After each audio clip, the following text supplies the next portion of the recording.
All right, in this video, I'm going to explain to you how you can help your guests help you get better audio quality for your podcast.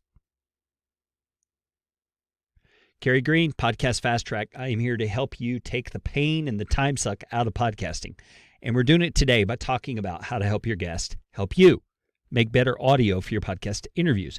Now, what I'm going to walk you through is an email template that I send to guests and that I suggest my clients send to guests prior to your recording. You want to do this a few days before your recording at least, so that they have time to get these things in place.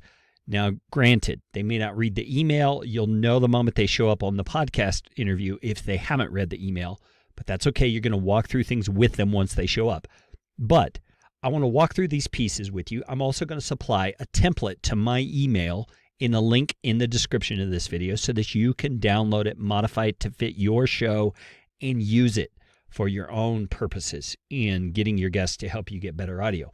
Okay, the first thing that you want your guests to think about and instruct them on, remember, you're the expert, you're going to instruct them to be in a quiet or soft room. Now, what do I mean by a quiet or soft room?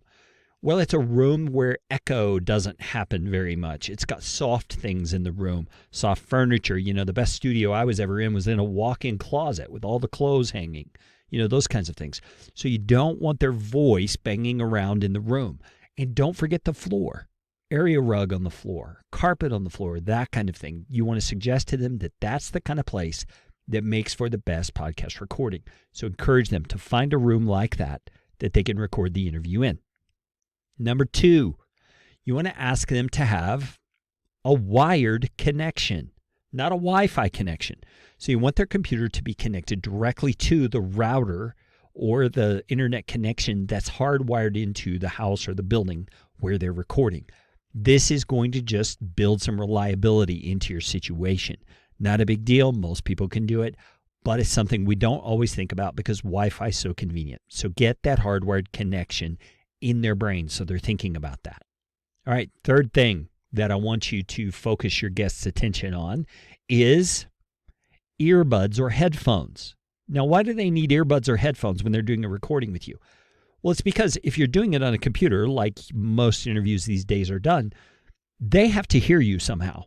And that's going to come out of their computer speakers if it's not coming out of a headset or earbuds.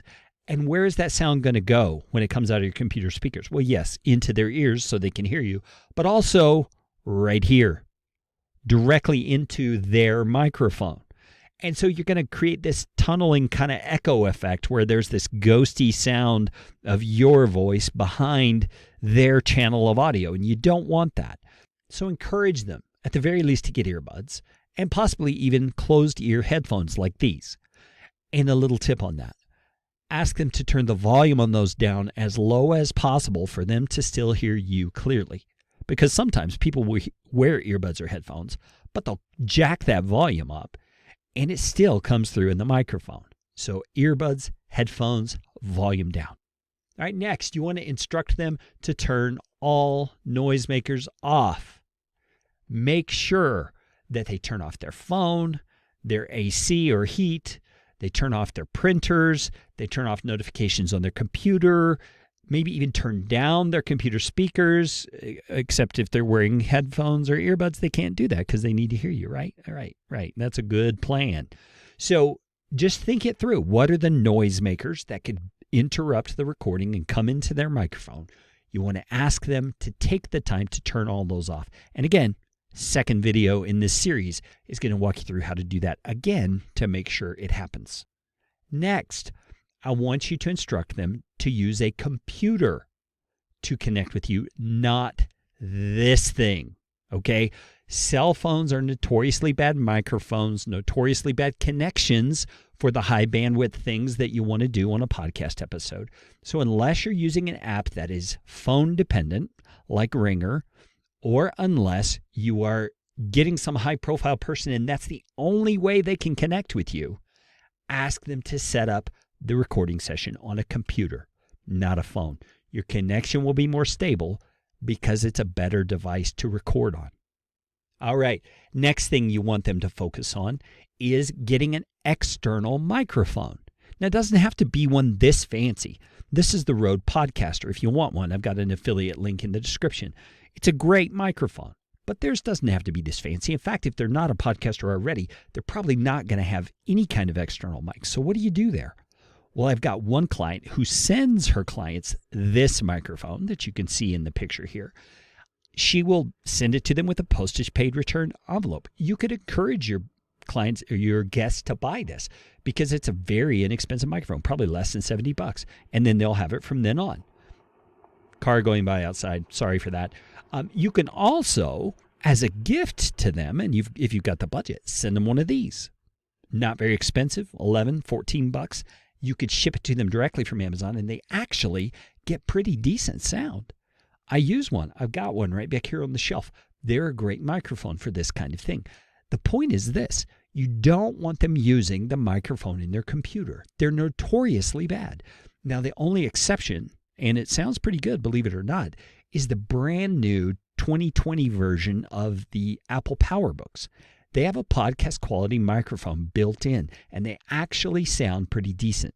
Now, that's going to be limited by your room. If it's an echoey room, it's not going to sound nearly as good. So your best bet is to encourage them to use an external microphone. And then the last thing is encourage them to inform others who are around their location that they're going to be recording. So they are quiet outside the room. They're not blasting their music. They're not doing laundry in the room right next door or running on the treadmill. It's happened, believe me. You want to make sure that everybody in the household or the building is aware they're doing a recording so they cannot be disturbed. Those are simple. They all make sense. But if you don't tell your guest, the fact is they're not used to being on a podcast and they won't think about it. So you do them a favor of thinking about it for them, giving them the heads up. And in the next video, I'm going to show you how to walk through these things and more once your guest is on your recording platform to make sure that you get the best audio possible. Stick around for that video.